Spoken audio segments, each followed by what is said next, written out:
Amigos y amigos de la agencia de noticias Fides, nos encontramos con la directora de UNITAS, de la red UNITAS, Susana Erostegui. Esta mañana han presentado el informe País 2022 con datos respecto a la situación del estado de la institucionalidad en Bolivia. Susana, hay datos sobre vulneraciones a los derechos fundamentales, a las garantías fundamentales. Hay uno que particularmente nos llama la atención: 768 vulneraciones registradas el 2022. ¿Esto es así? Es así, tenemos ese registro a partir del monitoreo que hacemos en nuestro sistema de información, y el Observatorio de Defensores ha demostrado con información y datos que tenemos el 2022 esa alta cifra. ¿A qué se refiere este número de 768 casos monitoreados? Principalmente a la libertad de expresión. En realidad la libertad de prensa es la que está con 202 casos, que demuestra un incremento en comparación a otros años, reflejado en temas de estigmatización, censura, incluso agresión física a periodistas, varias categorías que demuestran que este número ha sido mayor al del año pasado.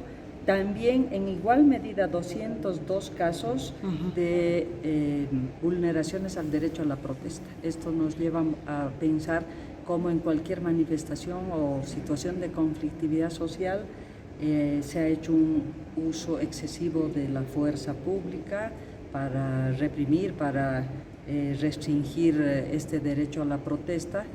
También es particular el tema de Santa Cruz, ¿no? Cuando ha habido también un paro y movilizaciones que han durado muchos días y donde ha habido muchos enfrentamientos, pero lo interesante es que esta información muestra que la policía no ha cumplido su rol de ser proporcional en el uso de la fuerza, porque incluso ha habido incumplimiento de deberes y ataques desde la propia policía aparentemente hacia ciudadanos, o en el caso de la prensa, la falta de protección de periodistas que están siendo agredidos y la policía presente. Entonces, ese es un tema muy importante.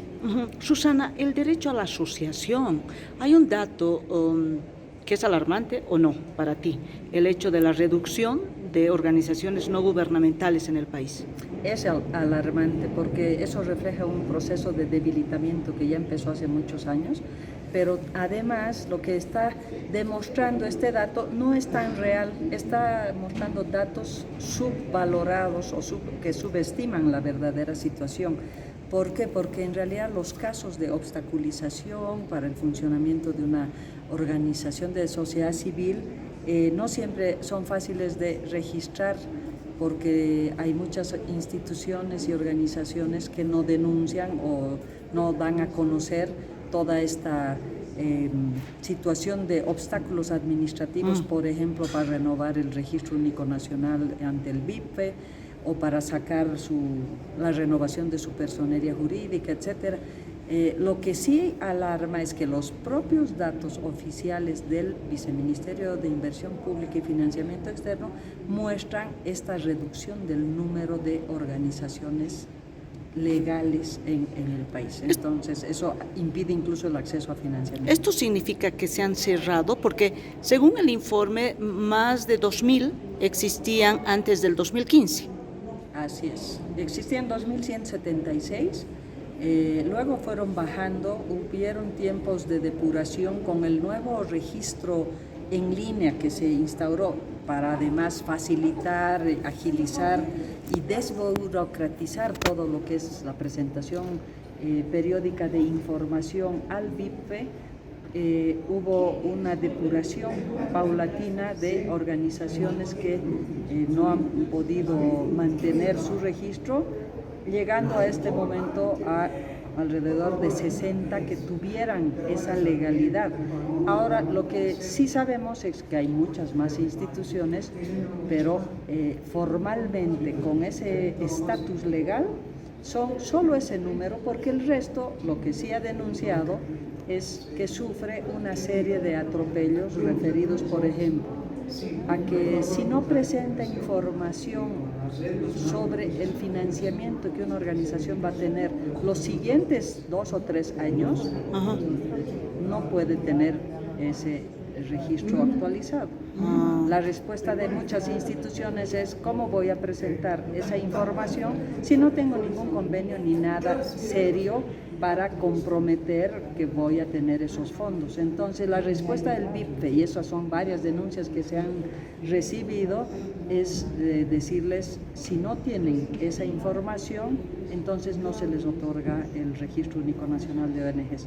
Esas son arbitrariedades, porque una organización en tiempos de crisis financiera no puede mentir, no tiene por qué mentir, faltar a la verdad, y sí tiene el derecho de desarrollar su labor sin ningún tipo de injerencia ni restricción, porque lo que hace es lícito. Y eso es lo que el gobierno debe recibir como información. Si hay o no hay fondos más adelante, no es un tema en cuestión. Susana, ¿a qué conduce este informe? Es decir, ¿cuál es la ruta que se está siguiendo en Bolivia con estos datos sobre vulneraciones a las libertades?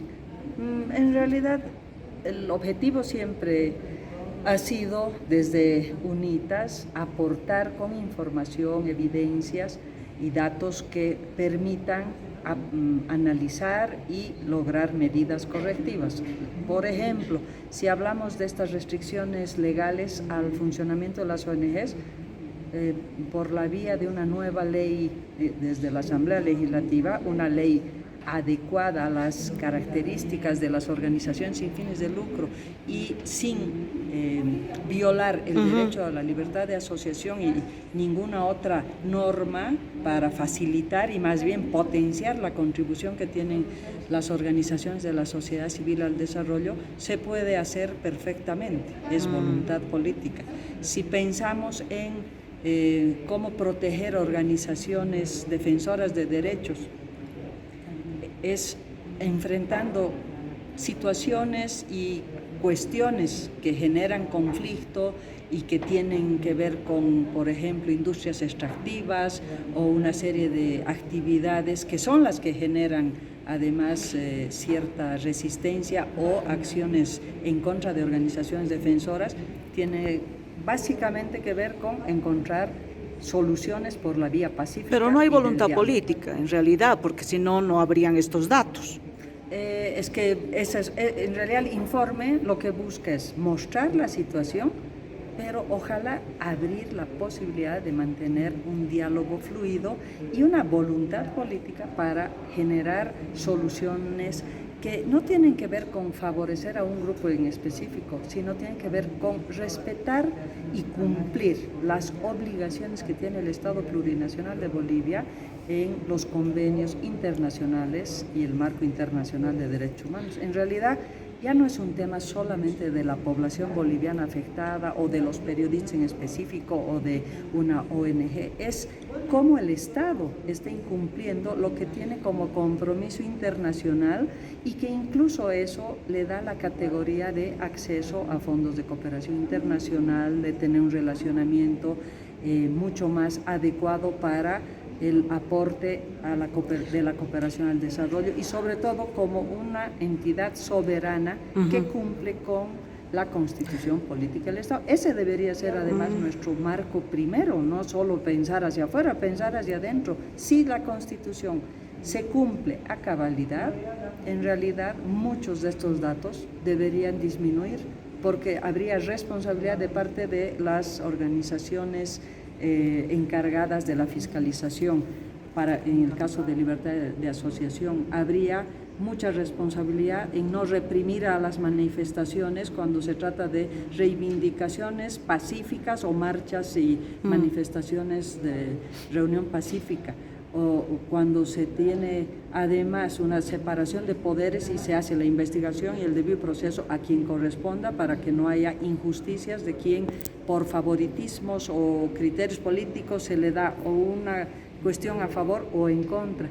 En realidad el informe muestra el panorama de lo que pasa en el país, pero es una invitación a que todo el Estado en sus diferentes niveles, porque no hablamos solo del Estado a nivel nacional, el gobierno en sus distintos niveles y todas las instancias públicas cumplan con su responsabilidad para garantizar libertades fundamentales e institucionalidad democrática. Muchas gracias, Susana, muy amable. Un gusto y saludos a toda la audiencia. Muchísimas gracias. Era Susana Erostegui, ella es directora de la red UNITAS, la red de instituciones que hoy ha presentado un informe País 2022, y podemos ver, por ejemplo, aquí cómo entre 2020 y 2022 se han incrementado los casos de vulneraciones o violaciones a los derechos fundamentales, a los derechos humanos. Del 2020, por ejemplo, se registraron 201 casos, en 2021 666 y para el 2022 768 casos. Este es el informe desde la presentación de este informe País.